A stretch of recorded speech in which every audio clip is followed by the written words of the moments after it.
சிவகாமியையும் ஆயனரையும் வெள்ளத்திலிருந்து காப்பாத்தி மாமல்லர் கூட்டிட்டு வந்தாரு. எங்க மண்டபப்பட்டுங்கிற கிராமத்துல இருக்காங்க. இப்போ அங்க நாகநந்தி பிஷுவும் வந்து சேர்ந்திருந்தாரு. ஆனா இவங்களுக்கு அது தெரியாது. இவங்க வந்து சேர்ந்து சரியா 3வது நாள் மாலை நேரம் சிவகாமியும் ஆயனரும் அப்படியே உலாத்திட்டு வரலான்னு வெளியில வராங்க. மாமல்லரும் உடன் சேர்ந்துக்கிறாரு. மாமல்லரை அந்த ஊர்ல உள்ளவங்க எல்லாம் ஆயனரோட சீடர்னு தான் நினைச்சிட்டு இருக்காங்க. சிவகாமியும் மாமல்லரும் ஒரு மகிழ மரத்தடியில பாறை மேல அமைதியா உட்கார்ந்துட்டு இருக்காங்க. ஆயனர் நீங்க இங்க இருங்க, நான் எல்லா பாறைகளையும் போய் பார்த்துட்டு வரேன்னு சொல்லிட்டு போயிட்டார். நிலவொளி வந்துட்டு இருக்க அந்த நேரத்துல பாறை மேல காதலர்கள் இருவரும் அமைதியா உட்கார்ந்துருக்காங்க. ஆனா அவங்க 2 கைகளும் மட்டும் பேசிட்டு கைகள் பேச ஆரம்பித்து கண்கள் பேச ஆரம்பித்து இப்ப வாய் திறந்தும் பேச ஆரம்பிக்கிறாங்க. என்ன பேசுவா சிவகாமி? மாமல்லர்கிட்ட மன்னிப்பு கோர்றா. யாரோ ஒரு நயவஞ்சக பிஷு சொன்னதை நம்பி உங்களை தப்பா நினைச்சிட்டேன், நான் மன்னிச்சிருக்கேன்னு அவன் மன்னிப்பு கேட்கிறா. அதுக்கு மாமல்லர், அது காரணம் எங்க அப்பா தான். என்ன இப்படி கோட்டைக்குள்ளே வச்சு பூட்டிட்டு போனா 4 பேர் 4 விதமா பேசதானே செய்வாங்க. போனதெல்லாம் போகட்டும், இனிமே யாராவது என்னை பத்தி ஏதாவது சொன்னா நீ நம்பாதன்னு சொல்லிட்டு அவர் அதை கடந்து வந்துட்டார். அப்படியே 2 பேரும் மணிக்கணக்காங்கிறது பேசிட்டு இருக்காங்க. சிவகாமி மாமல்லரோட வீர தீர செயல்களை பத்தி யாராவது பெரிய பேசுனா அப்படி பூரிச்சு போறேன்னு சொல்றா. அதே மாதிரி மாமல்லரும் உன்னோட நடன கலையை பார்த்து நான் பூரிச்சு போறேன், உன்னுடைய நடனத்தை பார்த்து மக்கள்லாம் உன்னை புகழும் போது எனக்கு அப்படியே சந்தோஷமா இருக்குன்னு சொல்றாரு. ஆனா என்னுடைய சுயநலத்துக்காக உன்னுடைய நடன இன்னும் வளர விடாம பண்ண போறேனே நினைச்சா எங்கேயோ ஒரு குற்ற உணர்ச்சி இருக்குன்னு சொல்றாரு. அதாவது மாமல்லரோட எண்ணம் சிவகாமியை தான் அவருடைய பட்டத்து ராணியா ஆக்கணும்னு. ஒரு பட்டத்து ராணி எப்படி அரங்கத்துல ஏறி மத்தவங்க முன்னாடி நடனம் ஆட முடியாதல்லவா, அதுதான் அவரு அப்படி சொல்றாரு. காதலர்கள் இப்படி உருகி உருகி பேசிட்டு இருக்கிறத நாகநந்தி பின்னாடி ஒரு மரத்தோட மறைவுல இருந்து பாத்துட்டு இருக்கிறாரு. அவருடைய கண்கள்ல குரோத வெறி தெரியுது. மாமல்லர் மேல கோபம் வருது. சிவகாமி மேல அளவு கடந்த அபிமானம் வச்சிருந்தாரு. அதனால அவருக்கு மாமல்லரை கொன்னே போடணும் அப்படின்ற அளவுக்கு கோபம் வந்து கையில அவர்கிட்ட ஒரு விஷ கத்தி இருந்தது. அந்த கத்தியை தூக்கி குறி பார்த்தாரு மாமல்லரை நோக்கி. இதுதான் சரியான சமயம், மாமல்லனை இப்பவே கொன்றணும்னு நினைச்சு கோப வெறியில கொலை வெறியில அந்த கத்தியை தூக்கி எரிய பாக்குறாரு. ஆனா அவருடைய இந்த கொலை திட்டத்துக்கு இடைஞ்சலா இருக்குது சிவகாமி. எங்க எரியிற கத்தி சிவகாமி மேல தெரியாம பட்டுச்சுன்னா என்ன பண்றது? ஏன்னா 2 பேரும் ரொம்ப பக்கத்துல இருக்காங்க. அதனால அந்த யோசனையில கையை தூக்குறாரு, அப்புறம் கையை கீழே இறக்குறாரு. இதையெல்லாம் குண்டோதரனும் நாகநந்திக்கு பின்னாடி இருந்து கவனிச்சுட்டு இருக்கான். குண்டோதரன் சக்கரவர்த்தியோட இன்னொரு ஒற்றன். சக்கரவர்த்தியோட ஆணைப்படி நாகநந்தி என்ன பண்றாரு, எங்க போறாருன்னு பாக்குறதா அவனுடைய வேலை. அவன் குண்டோதரன் மறைஞ்சிருந்து இதெல்லாம் பார்த்துட்டு இருக்கான். அவனுக்கும் ஆத்திரம் பொங்குது. எங்க மாமல்லர் இளவரசர் அவன் கொன்ற கூடாது இல்லையா, அதனால அவனுக்கு படபடப்பு ரொம்ப அதிகமாகுது. ஆனா நல்ல வேலை கையை கீழே இறக்கிட்டார். கையை இறக்கி உதறி ஒரு பெரு மூச்சு விடுறாரு. அவருடைய மூச்சுல அங்க இருக்கிற நாகங்கள்லாம் அங்க காட்டுல இருந்து வெளியில வருது. அதுல ஒரு நாகம் வேகமா சிவகாமியும் மாமல்லரும் இருக்கிற பக்கம் பாஞ்சு வந்தது. அதை பார்த்து சிவகாமி உடம்பெல்லாம் நடுங்கிச்சு. மாமல்லர் அவளுடைய நடுக்கத்தை பார்த்து அப்படியே அவளை அணைச்சுக்கிறார். நாகத்தை பார்த்து அதிர்ச்சியில அவள் அப்படியே கத்துனா இல்லையா, அந்த கத்தல் அலறல் சத்தம் கேட்டு ஆயனர் தூரமா இருந்தவர் வேகமா ஓடி வராரு. அம்மா சிவகாமி சிவகாமி என்னாச்சுன்னு கேக்குறாரு. அவள் ஒண்ணும் இல்லைன்னு சமாளிக்கிறா. ஆயனரும் மாமல்லரும் சிவகாமி இப்ப அந்த இடத்தை விட்டு நகண்டு அவங்க தங்கி இருக்கிற கோயில் மடப்பள்ளியை நோக்கி போறாங்க. பரஞ்சோதி வீரர்களோட நிக்கிறத பார்த்து பரவசம் அடைகிறாரு மாமல்லர். ஜோதியை நோக்கி போக முற்படுறாரு. மாமல்லரோட கையை பிடிச்சு இழுக்கிறா. அவ கண்கள்ல கண்ணீரோட இருக்கா. இத பார்த்த மாமல்லர் அவர் கண்ணீரோட சிவகாமிய பாக்குற மாமல்லருக்கு ஒன்னும் புரியலதான். ஆனாலும் அவள் நம்மள பிரியணும்னு வருத்தப்படுறாளோன்னு நினைச்சு அவளை சமாதானப்படுத்த முயற்சியில இறங்குறாரு. அப்ப மரத்து கீழே 2 பேரும் நின்று பேசிட்டு இருக்காங்க இல்லையா, அப்பவும் பின்னாடி நாகநந்தி மறைஞ்சிருந்து கேட்டுட்டு இருக்கிறாரு. அப்பவும் என்ன பண்றாரு, இதுதான் தருணம்னு நினைச்சு இப்பவாது அந்த மாமல்லனை கொன்று விடணும்னு நினைச்சு அதே மாதிரி கத்தி எடுத்து குறி பாக்குறாரு. ஆனா அவருடைய நேரம் பாருங்க, சிவகாமி தான் அவருடைய குறிக்கு நேர தெரியுறா. மாமல்லர் அந்த பக்கம் நிக்கிறார். அப்படியே 2 பேரும் மாத்தி வந்துட்டு இருக்காங்க. சிவகாமி கண்ணுல கண்ணீர் வருது. அவர் துடைக்கிறாரு. இப்படி திரும்புறாங்க அப்படி திரும்புறாங்க. அதனால அவருடைய அந்த முயற்சியும் தோல்வி அடையுது. இதையெல்லாம் குண்டோதரன் பார்த்துக்கிட்டே இருக்கான். மாமல்லர் சிவகாமியை சமாதானப்படுத்திட்டு வேகமா பரஞ்சோதியை நோக்கி போறாரு. பரஞ்சோதியை அப்படியே கட்டி அணைச்சுக்கிறாரு. பரஞ்சோதி இப்படி எங்களை எல்லோரையும் பயமுறுத்திட்டீங்களே அப்படின்னு மாமல்லரை பார்த்து சொல்றாரு. அப்பதான் அங்க இருக்கிற எல்லாருக்கும் தெரியுது அங்க இருந்தது இளவரசன் நரசிம்மவர்மர்னு. அப்புறம் என்ன, வழக்கமா மக்கள்லாம் ஆர்ப்பரிப்பாங்க, அன்பை கொட்டுவாங்க. அந்த நிகழ்வெல்லாம் அந்த பக்கம் நடந்துட்டு இருக்கு. இங்க நாகநந்தி உடனே மக்கள் யாரும் பாத்திரக்கூடாதுலயே கூட்டிட்டாங்க. இளவரசர் வாழ்க, பல்லவ குமாரர் வாழ்கன்னு கோஷங்கள்லாம் தெரிக்குது. உடனே என்ன பண்றாரு, அந்த கோவில் பக்கத்துல ஒரு பெரிய மரம் இருக்கு. வேகமா அந்த மரத்து மேல ஏறி அந்த மரக்கிளையை பிடிச்சு உள்ள குதிக்கிறாரு கோயிலுக்குள்ள. குண்ட பார்த்துட்டு இருக்க குண்டோதரன் அவனும் அதே மாதிரியே குதிக்கிறான். அப்படியே அவர் கோயிலுக்குள்ள போய் அந்த மடப்பள்ளி கதவு திறந்திருக்கு. அவர் பாட்டுக்கு அந்த மடப்பள்ளிக்குள்ள போறாரு. இது குண்டோதரன் கவனிக்கிறான். அவனும் உள்ள இறங்கி குதிச்சுட்டான் இல்லையா. குதிச்ச இடத்துல பாக்குறான் அந்த குட்டி திருகு கத்தி அப்படியே அந்த நாக வடிவில் இருக்கு. அதுதான் அந்த விஷ கத்தி. அவர் குத்தி கொல்லணும் முயற்சி பண்ணார் இல்லையா, அந்த கத்தி அங்க கீழே கிடக்குது. அவர் ஏறி குதிக்கும் போது அவர் இடுப்புல இருந்து அந்த கத்தி கீழே விழுந்துருச்சோ என்னவோ. அந்த கத்தியை எடுத்து ரொம்ப பத்திரப்படுத்தி வைக்கிறான் குண்டோதரன். இவனும் பின்னாடியே போறான். திடீர்னு அவனுக்கு ஒரு யோசனை தோணுது. அந்த மடப்பள்ளி கதவை அப்படியே இழுத்து பூட்டிட்டு அங்கிருந்து வேகமா திருப்பியும் கோயில் சுவரேறி குதிச்சு எகிரி ஓடுறான். இங்க பரஞ்சோதி மாமல்லரை உடனே இப்ப கிளம்பணும், சக்கரவர்த்தியோட ஆணைன்னு சொல்றாரு. அதனால வேற வழி இல்லாம மாமல்லர் நள்ளிரவே கிளம்ப வேண்டிய அவசியம் ஏற்படுது. சிவகாமி கிட்ட கண்ணாலே விடை பெற்றுட்டு, ஆயனர் மத்த எல்லார்கிட்டையும் விடை பெற்றுட்டு அங்கிருந்து நள்ளிரவே படகு ஏறி மாமல்லரும் பரஞ்சோதியும் கரையை அடைகிறாங்க. அப்புறமா குதிரை ஏறி வேகமா பயணம் பண்றாங்க. போற வழியில பல்லவ தூதர்கள் 2 பேர் வந்து ஒரு ஓலை கொடுக்கறாங்க. அது சக்கரவர்த்தி எழுதின ஓலைதான். அவர் உடனே காஞ்சிக்கு வேகமா 2 பேரையும் போக சொல்லியிருக்காரு. போர் தொடுத்து வர்ற புலிகேசியோட படைகள் காஞ்சியை நெருங்கி விட்டதுன்னோ. புலிகேசி படைகள் காஞ்சியை வந்து அடைவதற்குள்ள இளவரசரும் பரஞ்சோதியும் காஞ்சிக்கு போய் சேரணும்னு சக்கரவர்த்தி கட்டளையிட்டு இருந்தாரு. 2 பேரும் அதிவேகமா காஞ்சியை நோக்கி பயணப்பட்டாங்க. இங்க குண்டோரன் தலை தெரிச்சு ஓடி போனா இல்லையா. எங்க ஓடி போனா, சக்கரவர்த்தி கிட்ட. சக்கரவர்த்தி அதே இடத்துலதான் அந்த அக்கறையில இருக்கிறாரு. அவருடைய மாபொச்சன் அதாவது சத்ருகணனும் அவரும் இருக்காங்க. சக்கரவர்த்தியா இல்ல, அவர் வஜ்ரபாகு வேடத்துல இருக்காரு. அவங்க 2 பேர்கிட்டயும் போய் நடந்தது எல்லாத்தையும் சொல்றான். மாமல்லர் உயிருக்கு வந்த ஆபத்தையும் சொல்றான். கொஞ்சம் விட்டு இருந்தோம்னா மாமல்லரை அந்த நாகநந்தி பிசு கொன்றுப்பாருன்னு சொன்ன உடனே 2 பேருக்கும் அவ்வளவு கோபம் வருது. சத்ருகணன் உடனே அந்த நாகநந்தி பிசுவை பிடிச்சு சிறையில அடைக்கணும்னு ஆத்திரப்படுறான். சக்கரவர்த்தியும் அதை ஆமோதிக்கிறாரு. ஆமா, இவ நம்ம உடனே அவனை சிறை பிடிக்கணும் அப்படின்னு சொன்னோன்னா, குண்டோதரன் நான் பெரிய சாதனை பண்ணிட்டு அவனை உள்ள வச்சு பூட்டிட்டு வந்திருக்கேன், வாங்க இப்பவே போய் பிடிச்சிடலாம் அப்படின்னு சக்கரவர்த்தியையும் சத்ருகணனையும் அவனோட அழைச்சிட்டு போய் அதே மாதிரி அந்த மடப்பள்ளி அடைகிறாங்க. மடப்பள்ளி கதவை திறந்து பார்த்தா அங்க நாகநந்தி பிசுவை காணவில்லை. சக்கரவர்த்திக்கு இதுல பெருசா ஏமாற்றம் இல்லை. மறுநாள் அதிகாலை ஆயிட்டு நாகநந்தி பிசு முதல் வேலையா சிவகாமியையும் ஆயனரையும் போய் அவங்க தங்கியிருந்த இடத்துல போய் சந்திக்கிறாரு. அதாவது ஒண்ணுமே அவருக்கு தெரியாத மாதிரி இப்பதான் அவர் ஏதோ ஒரு வேலையா வேங்கி நாட்டு வரைக்கும் போயிட்டு திரும்பி வந்தாரு. இப்பதான் தெரியுது அவர் நரசிம்ம பல்லவரை பத்தி நினைச்சிருந்தது எல்லாமே தப்புன்னு. அவர் ஒரு மாபெரும் வீரர். அப்படியே போர்க்களத்துல அவர் என்ன மாதிரி சாகசம் செஞ்சாரு தெரியுமா. நானே வர்ற வழியில அந்த போர்க்களத்துல அவர் பண்ண சாகசத்தை நேர்லயே பார்க்கலரோட வீரத்தை பத்தி அப்படிதான் புகழ்ந்தார். அது மட்டும் இல்லாம யாரோ பெண் பித்தன்னு சொல்லி என்னை ஏமாத்திட்டாங்க. இப்பதான் தெரியுது மாமல்லர் அப்படிப்பட்ட ஆளே கிடையாது அப்படின்னு மாமல்லரை அப்படியே வானலாக புகழ்ந்து தள்ளுறாரு நாகநந்தி பிசு ஆயனர்கிட்ட. இதெல்லாம் கேட்டுட்டு இருக்க சிவகாமியோட மனசும் நாகநந்தி பிசு கிட்ட இருந்த வெறுப்பு குறைஞ்சு அப்படியே அவர் மேல அவளுக்கு ஒரு மரியாதை வர ஆரம்பிக்குது. பிசு அவங்க ஆயனர்கிட்ட பேசிட்டு இருக்க அதே நேரத்துல அவங்க தங்கி இருக்கிற மடப்பள்ளியோட கதவை வேகமா தட்டுற சத்தம் கேக்குது. தட்டுறது வேற யாரும் இல்ல, சக்கரவர்த்தியும் அவருடைய 2 ஒற்றர்களான சத்ருகணனும் குண்டோதரனும் தான். சக்கரவர்த்தி அவருடைய ஒற்றர்களோட உள்ள வராரு. நாகநந்தி உடனே அடுத்த அறையில போய் மறைஞ்சுக்கிறாரு. உள்ள வந்த சக்கரவர்த்தி நலம் விசாரிச்சுட்டு சிங்க முத்திரை இடப்பட்ட ஒரு முத்திரை மோதிரத்தை ஆயனருக்கு கொடுக்கறாரு. யுத்த காலம்ங்கிறதுனால ஆபத்து வர வாய்ப்பு இருக்கு. வாங்கி சிவகாமியும் அடுத்த அறையில இருக்கிற அவருடைய ஒரு பெட்டியில போய் பத்திரப்படுத்துறா. பத்திரப்படுத்தும் போது ஒரு தூணுக்கு மறைவில அந்த நாகநந்தி பிசும் மறைஞ்சிட்டு இருக்கதையும் அவ பாக்குறா.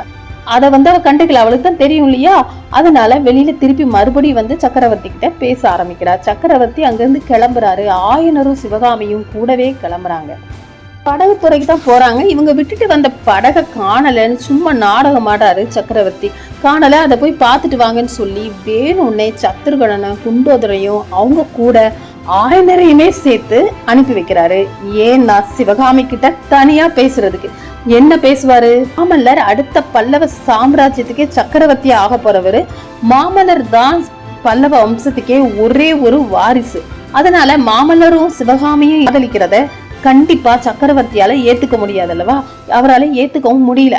அதனால மாமல்லரையும் சிவகாமியும் பிரித்து விடணும்னு நினைச்சு சிவகாமியை பிரிஞ்சு போகும்படி கேட்கறதுக்காக தான் சக்கரவர்த்தி பேச வந்திருக்காங்க. உங்கள் காதல் கதை தெரியும்னு சொல்றாரு. மாமல்லர் பிரிந்திருந்த காலத்துல எழுதின காதல் ஓலைகளும் அவர் கைக்கு கிடைச்சதாகவும் சொல்றாரு. அதெல்லாம் சிவகாமிக்கு அவர் மேல ஒரு அருவருப்பை உண்டு பண்ணது. சிவகாமி மாமல்லரை காதலிக்கிறா. அப்ப அவருடைய அப்பா சக்கரவர்த்தியாவே இருந்தா கூட 2 பேர் காதலை பிரிக்க முயற்சி பண்றாருன்னா அவர் மேல கோபமும் அருவருப்பும், இவரெல்லாம் என்ன மனுஷன்றாரு அளவுக்கு தான் அவளுடைய மனசுல சக்கரவர்த்தியை பத்தி இப்போ எண்ணம் வருது. நாகநந்தி பிஷு 2 பேரும் பேசிட்டு இருக்க நேரத்துல மாமல்லரை விஷக்கத்தி எரிஞ்சு கொல்ல முயற்சி பண்ண கதையும் அப்ப அங்க சொல்ற. விஷக்கத்தி எரிஞ்சதுக்கு காரணமே நாகநந்தி பிஷு உன் மேல கொண்ட காதல் தான்னு சொல்றாரு. மாமல்லரும் உன் மேல காதல் கொண்டிருக்கிறான், அதே மாதிரி நாகநந்தி பிஷுவும் காதல் கொண்டிருக்கிறார். அதனால மாமல்லர் மேல பொறாமை கொண்டு மாமல்லரை கொன்று விடணும்னு முடிவு பண்ணிதான் விஷக்கத்தி 2 முறை எரிய முயற்சி பண்ணியிருக்காரு. ஆனா அதுக்கும் நீதான் காரணம், அதாவது அவர் உயிரை காப்பாத்தியதுக்குமே நீதான் காரணம், நீ கூட இருந்ததுனாலதான் மாமல்லர் உயிர் தப்பியதுன்னு சொல்றாரு. சிவகாமிக்கு கொஞ்சம் சங்கோஜமாவும் இருக்கு. அதாவது அவங்க 2 பேரும் காதல்ல வயப்பட்டு பேசிட்டு இருந்த கதை வரைக்கும் இவர் சொல்றாரு இல்லையா, ஆனா கூட அதை சமாளிச்சுக்கிட்டு அப்படியே அதிர்ந்து நாகநந்தி பிஷுவா இதை பண்ணாருன்னு நம்ப முடியாம திருப்பி திருப்பி கேக்குறா. சிவகாமி அங்க தூணின் மறைவில நாகநந்தி பிஷுவை பார்த்தா இல்லையா, உடனே அது ஞாபகம் வருது. உடனே அங்க போகணும் அவ தங்கி இருக்க இடத்துக்குன்னு அவசரப்படுறா. ஆனா சக்கரவர்த்தி உங்ககிட்ட முக்கியமான ஒரு வரம் கேட்கணும், நீங்க இருக்கணும்னு சொல்றாரு. வரம் என்ன, கட்டளை போடுங்கன்னு சொல்றா. கட்டளை இல்லம்மா, உன்னிடம் வரம் தான் கோர்றேன், அதுவும் எனக்காக கோரல, இந்த பல்லவ சாம்ராஜ்யத்துக்காக கோருகிறேன். இந்த சாம்ராஜ்யத்தை ரொம்ப பெரிய விபத்துல இருந்து காப்பாற்றும் சக்தி இப்போ உன் கையில தான் இருக்கு. நீ மாமல்லரை விடுதலை செஞ்சுட்டேன்னு எழுதி எனக்கு ஒரு ஓலை தரணும், உன்னை மறந்து விடணும் அப்படின்னு அந்த ஓலையில எழுதணும்னு சக்கரவர்த்தி ஒரு வேண்டுகோள் வைக்கிறாரு சிவகாமிக்கு. ஆனா சிவகாமி சக்கரவர்த்தியோட வேண்டுகோளுக்கு செவி சாய்ப்பாளா? கீழே விழுந்து அழுறா. மாட்டேன் மாட்டேன், என்னால முடியாதுன்னு அலறா. நாகநந்தி பிசிட்டு இருந்த கத்தி இப்போ சக்கரவர்த்தி கையில குண்டோதரன் மூலமா இருக்கு. அந்த கத்தியை வச்சுதான் வந்தாரு அந்த கதையெல்லாம் சொல்லிட்டு இருந்தாரு. அந்த கத்தியை பார்த்துட்டு சொல்றா அழுதுகிட்டே சிவகாமி, சக்கரவர்த்தி என்ன இந்த கத்தியால கொன்னுங்க, உங்க குமாரருக்கு தன்னால விடுதலை கிடைச்சிரும், பல்லவ ராஜ்யமும் காப்பாற்றப்பட்டுரும், என்னையே மறந்துருங்கன்னு எழுத சொல்றீங்க, அது என்னால முடியவே முடியாது. உங்களுக்கு தைரியம் இல்லைன்னா அந்த கத்தியை என்கிட்ட கொடுங்க, நானே என் நெஞ்சில குத்திட்டு செத்து போறேன் அப்படின்னு அழுறா. அதை பார்த்துட்டு சக்கரவர்த்திக்கு ஒண்ணுமே செய்ய முடியல. சிவகாமி நீ ஜெயித்தாய், நான் தோச்சேன் அப்படின்னு மட்டும் சொல்லிட்டு அங்க இருந்து கிளம்புறாரு. சிவகாமி அப்புறம் அவங்க அப்பாவோட அந்த மடத்துக்கு வந்தது ஓடி போய் நாகநந்தி இருக்காரான் தான் பாக்குறா. அங்க எல்லா இடமும் தேடிட்டு அவர் இல்ல. அப்படியே திடீர்னு ஒரு யோசனை வருது. இப்படியே பதறி போய் அந்த சிங்கலட்சண மோதிரத்தை ஒரு பெட்டியில வச்சா இல்லையா, அதை திறந்து பாக்குறா. அப்படியே தேடுறா. ஆனா அங்க அந்த மோதிரத்தை காணல, பிஷுவையும் காணல. என்ன பண்றாரு பாருங்க. அதாவது அக்கறையெல்லாம் தாண்டி கண்ணபிரான் ரதத்தை வச்சுட்டு காத்துட்டு இருக்கான். சக்கரவர்த்தியையும் சத்ருகன் குண்டோதரன் 3 பேரையும் அழைச்சிட்டு போக. ஆனா இந்த சிங்கலட்சண மோதிரத்தை தூக்கிக்கிட்டு நாகநந்தி பிஷு இவங்களுக்கு முன்னாடி அங்க போய் கண்ணபிரான்ட்ட அந்த மோதிரத்தை காமிச்சு, என்ன இப்ப ரதத்துல ஏத்தி கூட்டிட்டு போ, வேகமா காஞ்சி நகருக்கு கூட்டிட்டு போன்னு கட்டளை இடுறாரு. அவனும் சிங்கலட்சணை காமிச்சோன்ன பேர வழி இல்லாம எரிச்சலோட கண்ணபிரான் நாகநந்தி பிஷுவை அழைச்சிட்டு போறாரு. இத தூரமா இருந்து சக்கரவர்த்தியும் அவருடைய ஒற்றர்களும் பார்த்துட்டு இருக்காங்க. சக்கரவர்த்தி அதை பார்த்து அப்படியே அதிர்ந்தோ ஆச்சரியமோ படல, அவர் முகத்துல சிரிப்பு தான் தவழுது. வேகமா காஞ்சி நோக்கி போன பரஞ்சோதியும் இளவரசர் மாமல்லரும் காஞ்சி நகரத்தை அடையிறாங்க. நள்ளிரவு நேரமா இருக்கு. அங்க மந்திர ஆலோசனை சபை கூட்டம் நடக்குது. அதாவது மந்திரிகள் எல்லோரும் சேர்ந்து ஆலோசனை செய்யற கூட்டம். அங்க மாமல்லர் போய் கலந்துக்கிறார். வாதாபி படைகள் மறுநாள் அதிகாலையில காஞ்சி நகரை அடைந்து விடும் கோட்டையை அந்த இரவுக்குள் முற்றுகையிட்டு விடுவார்கள். பல்லவ படைகள் இந்த காஞ்சி முற்றுகையை எப்படி கையாளணுங்கிறதா மந்திரிகள் எல்லோரும் சேர்ந்து மாமல்லரோட தலைமையில அங்க ஆலோசிச்சுட்டு இருக்காங்க. நாளை சூரிய உதயத்திற்கே வாதாபி படைகள் காஞ்சி சேரலாம். ஆனா இன்னும் சக்கரவர்த்தி அரண்மனைக்கு சேரல. அந்த பதட்டமும் எல்லோருக்கும் தொற்றி கொண்டிருக்கு. நாளை காலையிலுக்குள்ள சக்கரவர்த்தி சேரலனா என்ன பண்றதுனே ஒன்னும் புரியாமலும் இருக்காங்க மந்திரிகள் எல்லோரும். இந்த நேரத்துல மாமல்லர் தான் ஒரு முடிவை எடுத்து விட்டதா தன்னுடைய இடி முழக்க குரல்ல சத்தமா பேசுறாரு. அதாவது இங்க உள்ள கோட்டைக்கு உள்ள காத்துட்டு இருக்கிற 1,00,000 வீரர்கள் படை கொண்ட பல்லவ படையை நான் இப்பவே கோட்டை கதவுகளை திறந்து வெளியே கொண்டு நிறுத்த போறேன். வாதாபி படைகளை வாளும் வேலும் கொண்டு நான் வரவேற்க போறேன், அதாவது யுத்தம் செய்ய போகிறோம், எல்லோரும் தயாராகுங்கள் அப்படின்னு அவர் சொன்னதை கேட்டு அங்க சுத்தி உள்ள எல்லோரும் அப்படியே ஸ்தம்பித்து விக்கித்து அதிர்ச்சியா, இப்படி என்ன வேணா சொல்லலாம், அப்படியே அதிர்ச்சியா அமைதியா உட்கார்ந்துருக்காங்க. பல்லவ நாட்டை எவ்வளவு பெரிய ஆபத்து சூழ்ந்திருக்குன்னு அவங்களுக்கு புரியுது. ஏன்னா எவ்வளோ பெரிய படை வாதாபி படை, 5 லட்சம் வீரர்கள் இருக்காங்க, 16,000 போர் யானைகள் இருக்கு, நம்ம கிட்ட வெறும் 1 லட்சம் வீரர்கள் தான் இருக்காங்க, நம்ம போனா எப்படி தோத்து போயிடுவோம் அப்படின்னு முதன் மந்திரி சொல்லி பாக்குறாரு, சேனாதிபதி சொல்லி பாக்குறாரு. யார் சொல்றதையும் மாமல்லர் காதலே போட்டுக்கிறதா இல்ல. ஏன்னா சக்கரவர்த்தி இதுக்கு நேர்மாறான எண்ணம் கொண்டிருக்காரு. அவர் ஒண்ணு சொல்லிட்டு போனாரு, இப்ப இளவரசர் இன்னொன்னு சொல்றாரு, இப்ப நம்ம என்ன பண்றதுன்னு தெரியலையேன்னு வேற வழியும் இல்லாம இப்படி எல்லோரும் முழிச்சிட்டு இருக்க நேரத்துல வேகமா ஒரு ஒற்றன் அந்த மந்திர ஆலோசனை சபைக்குள்ள வரா.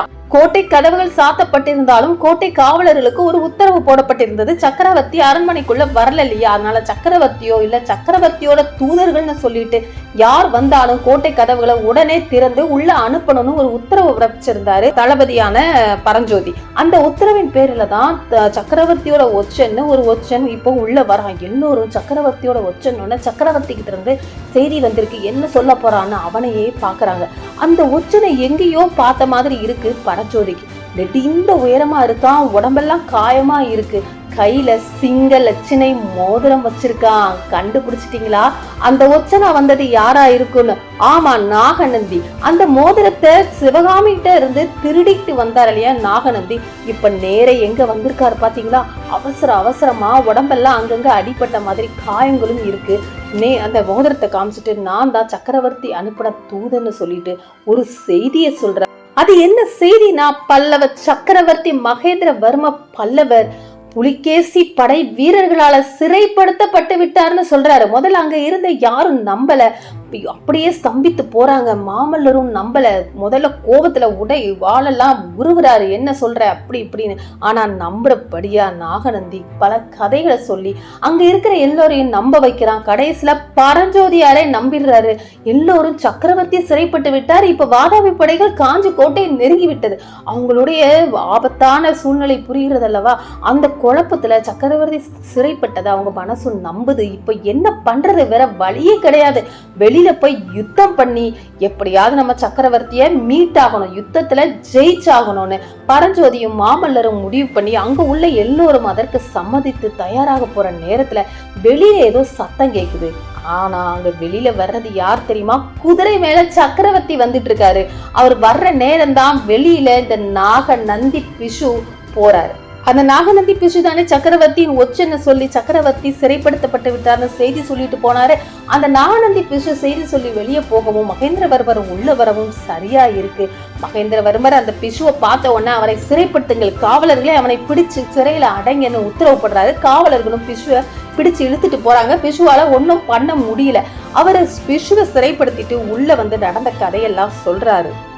மேலும் இப்ப மாமல்லர் எடுத்திருக்க முடிவு தப்புன்னு, நம்ம கோட்டைக்குள்ளேயே தான் இருக்க போறோம்னு, எத்தனை வருட காலம் முற்றுகை நீடித்தாலும் கோட்டைக்குள்ள மக்கள் நல்லபடியா வாழ்றதுக்கு உணவு எல்லா விஷயமுமே ஏற்கனவே தயாரா இருக்குன்னு சொல்லி இப்போ போற என்னோட அணுகுமுறையில என்னோட விருப்பப்படி பண்ண நீங்க எல்லோரும் அனுமதி கொடுங்கன்னு அந்த சபையில இருக்க எல்லார்கிட்டையும் அனுமதி கேட்கிறாரு, மாமல்லர்கிட்டையும் அனுமதி கேட்கிறாரு. ஆனா மாமல்லருக்கு இவருடைய இந்த முடிவு ஒத்துக்கவே முடியல.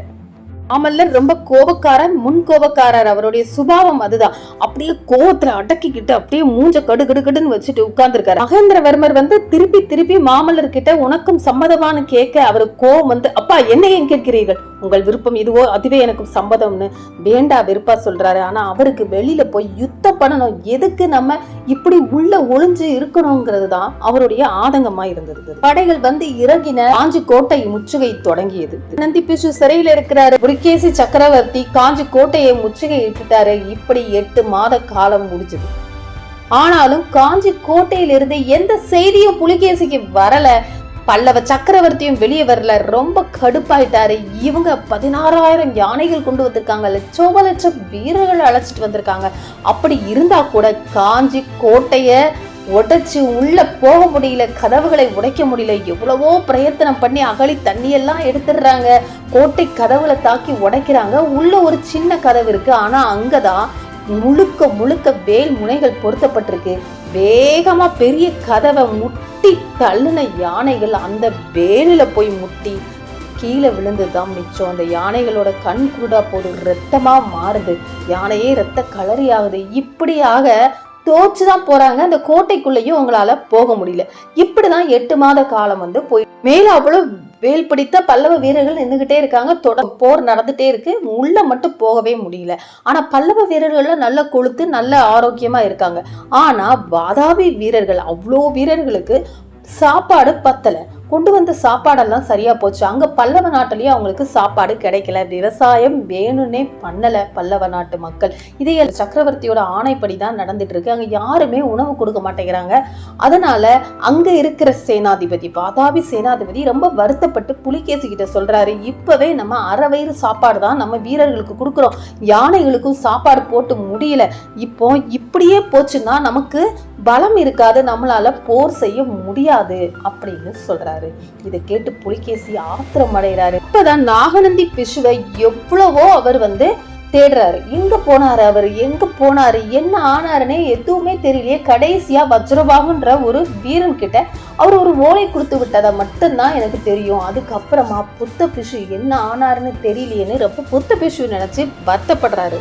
கடைசியா ஒரு முடிவுக்கு வந்தவரா பாண்டிய நாட்டு மன்னன், அதாவது பாண்டிய நாட்டு மன்னனும் அவன் படைகள் எல்லாம் அழைச்சிட்டு கொள்ளிடக்கரையில காத்துட்டு இருக்கான். அதுவும் புத்த பிஷுவோட ஆலோசனைப்படிதான். அதனால பாண்டிய நாட்டு மன்னன் கிட்ட அங்க சோழ நாட்டுலதான் அவன் உட்கார்ந்து இருக்கான் இல்லையா, அதனால அங்க நிறைய வளங்கள் இருக்கு, அங்க நிறைய சாப்பாடு கிடைக்கும். போர் வீரர்களுக்கு அவங்க கிட்ட சாப்பாடு உதவி கேட்கலாம் அப்படின்னு இங்க இருந்து அவர் யானைப்படையை மட்டும் அழைச்சுக்கிட்டு பாண்டிய மன்னனை நோக்கி சோழ நாட்டுக்கு போறாரு. அங்க போனா முதல்ல பாண்டிய மன்னன் அக்கறைக்கு வர மறுக்கிறான். அதாவது நடுவுல கொள்ளிடமாறு அந்த பக்கம் புலிகேசி படைகள் நிக்குது. புலிகேசி சொல்லி அனுப்புறாரு என்னை சந்திக்க வரும்படி. ஆனா பாண்டிய மன்னனுக்கு 8 மாச காலமா காஞ்சி கோட்டைய முற்றுகை மட்டுமே போட்டுட்டு இருக்காரு. இவர் என்ன வீரர், உள்ள போக முடியல அப்படின்னு அவர் மேல மரியாதை குறைவா இருந்தாரு. அதனால என்னால இப்ப வர முடியாதுன்னு 1008 காரணம் சொன்னாரு. ஆனா புலிகேசி நானே வரேன்னு சொல்லி யானை பாலம் அந்த கொள்ளிட ஆற்றங்கரையில அமைச்சு, அந்த யானை மேல ஒரு மரப்பாலம் அமைச்சு அப்படியே இவரை சந்திக்க வர. அதனால திரும்பவும் புலிகேசி மேல அவனுக்கு மரியாதை வர ஒத்துக்கிறான். வாதாபி படை வீரர்களுக்கு காஞ்சி கோட்டை பணிகிற வரையில உணவுப் பொருட்களை பாண்டிய மன்னன் அனுப்பி வைக்கிறான். இந்த பாண்டிய மன்னன் ஏன் போர் தொடுத்து பல்லவ நாட்டுக்கு எதிராக மாறினா அப்படிங்கிறதுக்கு ஒரு காரணம் புத்த பிஷு. இன்னொரு காரணம் மாமல்லருக்கு பாண்டிய நாட்டு இளவரசியை மனம் முடிச்சு வைக்க தூது அனுப்பப்பட்டது பாண்டிய நாட்டிலிருந்து. அதை மறுத்து விட்டார் இளவரசர் மாமல்லர். அதுவும் ஒரு காரணம். பாண்டிய மன்னரோட உதவி புலிகேசி கிடைச்சா புலிகேசி வீரர்கள் இன்னும் பலமாயி திருப்பி தாக்க ஆரம்பிப்பாங்க. அதனால அதை தடுக்க எண்ணி சக்கரவர்த்தி ஒரு முக்கியமான யுக்தி பண்றாரு. குண்டோதரன் கையில பாண்டிய மன்னருக்கு அவர் எழுதின மாதிரி ஒரு ஓலை எழுதி, நீ ஆனா புலிகேசி கிட்ட இந்த ஓலையை கொண்டு கொடுக்கணும்னு சொல்றாரு. குண்டோதரனும் கச்சிதமா அந்த வேலையை செஞ்சு முடிக்கிறான். அந்த ஓலையில நம்ம 2 பேரும் சம்மந்தியாக போறோம், என்னுடைய மகனுக்கு உங்க இளவரசியை நான் கல்யாணம் பண்ணிக்கிறேன், நம்ம 2 நாடுகளும் உருவாக போகுது, இந்த நேரத்துல நீங்க புலிகேசிக்கு உதவி பண்ணி எந்த ஆபத்திலையும் மாட்டிக்காதீங்கன்னு பாண்டிய மன்னருக்கு எழுதின மாதிரி ஓலையை இப்ப புலிகேசி கிட்ட கொடுத்தாச்சு. இத புலிகேசி என்ன நினைச்சுக்கிறாரு, நடுவுல இந்த ஒச்சன்றது வாங்கி படிக்கிறோம், நம்ம கண்டுபிடிச்சிட்டோம்னு நினைச்சு படிச்சு ஆத்திரம் அடைகிறார். மட்டுமல்ல, குண்டோதரன் இன்னொரு முக்கியமான செய்தியையும் புலிகேசிக்கு சொல்லிட்டு வரான். அதுவும் சக்கரவர்த்தி ஆணைப்படி. புத்த பிஷுவை தேடிட்டு இருக்கீங்க இல்லையா, அந்த புத்த பிஷு பல்லவ சிறையில் அடைப்பட்டு கிடக்கிறார்ன்ற உண்மைய புலிகேசிக்கு குண்டோதரன் மூலமா சொல்ல வைக்கிறாங்க. மட்டுமல்ல, குண்டோதரன் இன்னொரு விஷயத்தையும் புலிகேசி நம்புற மாதிரி சொல்றான். அதாவது வாதாபி படைகள் மதிலை தாண்டி எப்போ காஞ்சி நகருக்குள்ள பிரவேசிக்குதோ அன்னைக்கே சிறைப்பட்டிருக்கிற புத்த பிஷுக்கள் எல்லோரையும் கழுவுல ஏற்ற போறதா மகேந்திர பல்லவர் ஆணையிட்டு இருக்கிறாரா அப்படின்னு சொல்றான். இது ரொம்ப அதிர்ச்சி ஏற்படுத்துது புலிகேசிக்கு. அவனை எப்படி இல்லாம மாத்தி மாத்தி கேள்வி கேட்டு பாக்குறாரு. ஆனா திருப்திகரமா பதில் சொல்லி குண்டோதரன் புலிகேசியோட நம்பிக்கையை ஜெயிக்கிறான். புலிகேசி குண்டோதரன் சொன்ன எல்லா கதையையும் நம்புறான். இப்போ எல்லாத்தையும் விட புத்த பிஷுவை சிறையில இருந்து வெளியே எடுக்கணும். அப்படியே காஞ்சி கோட்டைய நம்ம தாண்டி உள்ள போனா கூட புத்த பிஷுவோட உயிருக்கு ஆபத்துன்னு வேற சொல்லிட்டான் இல்லையா. அதனால ரொம்ப குழம்பி போய் கடைசியா ஒரு முடிவெடுத்து குண்டோதரன்ட்டே நீ திரும்பி புத்த பிஷுவை போய் பார்த்து 10 நாளைக்குள்ள நேர்ல பார்த்து உங்களை புலிகேசி பேசுவாரான்னு சொல்லுன்னு சொல்றான். இது குண்டோதரனுக்கு பெரிய ஆச்சரியத்தை உண்டு பண்ணுது. அதே மாதிரி அவர் ஒரு முடிவெடுத்தாரு. சமாதான தூது அனுப்புறாரு பல்லவ சக்கரவர்த்திக்கு. அதாவது முற்றுகையை நிறுத்திட்டு நான் திரும்பி போறேன் அப்படிங்கிறது தான். பல்லவ சக்கரவர்த்தி அவர் யுக்தியாலே ஜெயிச்சிட்டார். அப்படிதானே? பாண்டிய மன்னன் மேல ஏற்பட்ட அவநம்பிக்கை ஒரு பக்கம், புத்த பிஷுவை காப்பாற்றணுங்கிற நெருக்கடி ஒரு பக்கம், இதெல்லாம் சேர்ந்துதான் புலிகேசி இந்த முடிவு எடுக்க வச்சிருச்சு. இந்த சமாதான தூதை உறுதிப்படுத்த சத்ருகனும் குண்டோதரனும் அரண்மனை தோட்டத்துல ரத சாரதி வீட்டுக்கு பின்னாடி இருக்கிற சிவலிங்கத்துக்கு கீழே ஒரு பள்ளம் இருக்கு, சுரங்கப்பாதை. அது வழியா வந்து சக்கரவர்த்தி கிட்ட நடந்த கதையெல்லாம் சொல்லி அதை உறுதிப்படுத்துறாங்க. யுத்தம் நிறுத்தப்பட்டது. காஞ்சி கோட்டை கதவுகள் திறக்கப்பட்டது. இந்த விஷயத்துல நரசிம்மவர்ம பல்லவரோட கருத்து மட்டும் எல்லார் கருத்துல இருந்து வேறுபட்டது. மகேந்திரவர்மரோட இந்த போர் யுக்தி உலகம் உள்ள வரைக்கும் பல்லவ குலத்துக்கு ஏற்பட்ட பழி, இந்த பழி மறையவே மறையாதுன்னு கோபமா சொன்னார். சொல்றாரு, புலிகேசியோட சமாதான தூதை ஏற்று அவரை விருந்தாளியா காஞ்சி மாநகருக்குள்ள வரவேற்க மகிழ்ச்சியோட நான் மறு தூது அனுப்பியிருக்கேன்னு சொல்றாரு. இது மாமல்லரோட கோபத்தை இன்னும் அதிகப்படுத்துது. மகேந்திரவர்ம பல்லவர் அவர் எடுத்த முடிவுல உறுதியா இருக்கிறாரு. கொடுத்த வாக்கம் மீற முடியாது. புலிகேசிய காஞ்சி மாநகருக்குள்ள விருந்தினரா வரவேற்க போறேன்னு சொல்றாரு. மாமல்லர் புலிகேசி உள்ள வர்ற நேரம் நான் இங்க இருக்க மாட்டேன்னு சத்தம் போடுறாரு. மகேந்திரவர்மர் அதுக்கு ஒரு தீர்வு வச்சிருக்காரு. அவர் வர்ற நேரம், புலிகேசி வர்ற நேரம் நீங்க இருக்க வேண்டிய அவசியம் இல்லை. நீயும் பரஞ்சோதியும் கொஞ்சம் படைகளை திரட்டிக்கிட்டு போய் பாண்டிய நாட்டு மன்னன் நம்மளை எதிர்க்கணும்னு வந்து கொள்ளிடம் ஆற்றங்கரையில காத்துட்டு இருக்கிறான் இல்லையா, அவனுக்கு போய் பாடம் புகட்டுங்க அப்படின்னு சொல்றாரு. ஏதோ இது கொஞ்சம் சமாதானத்தை கொடுக்குது மாமல்லருக்கு. அப்பா நம்ம வெளியில போயிடுறோம் அப்படின்னு அங்க இருந்து நகர்ந்து போறாரு.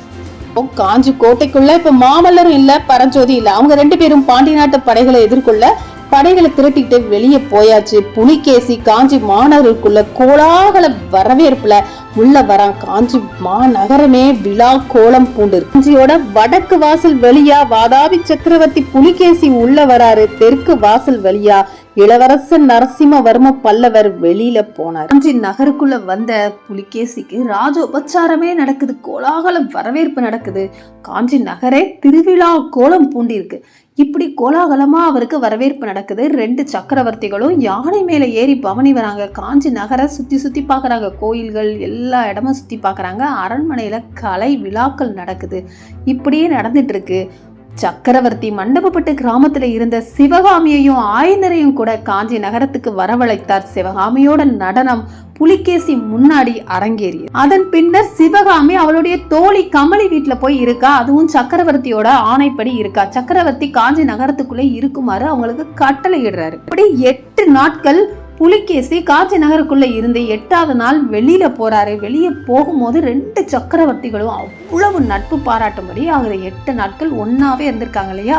அந்த ஒன்னா இருந்த நட்புனால இப்போ பல்லவ சக்கரவர்த்தி அவரு வாதாபி படைய எதிர்கொள்ள பண்ண யுக்தி எல்லாம் சொல்லிட்டார். முக்கியமா வஜ்ரபாகுவா மாறி கேசிய அவருடைய படை பாசறையிலே சந்திச்சு நாகநந்தியோட ஓலைய மாத்தி எழுதி புலிகேசி கிட்ட ஒப்படைச்ச கதைய சொல்லி சிரிச்சிட்டாரு. இதனால கோப வெறி கொண்ட புலிகேசி அந்த கோபத்தை அடக்கிக்கிட்டு அப்பவும் நாகநந்திக்காகத்தான் அவர் சமாதானத்தை ஏற்படுத்திக்கிட்டு உள்ள வந்தார் இல்லையா. அதனால நாகநந்தி பிஷுவை பத்தி கேக்குறாரு.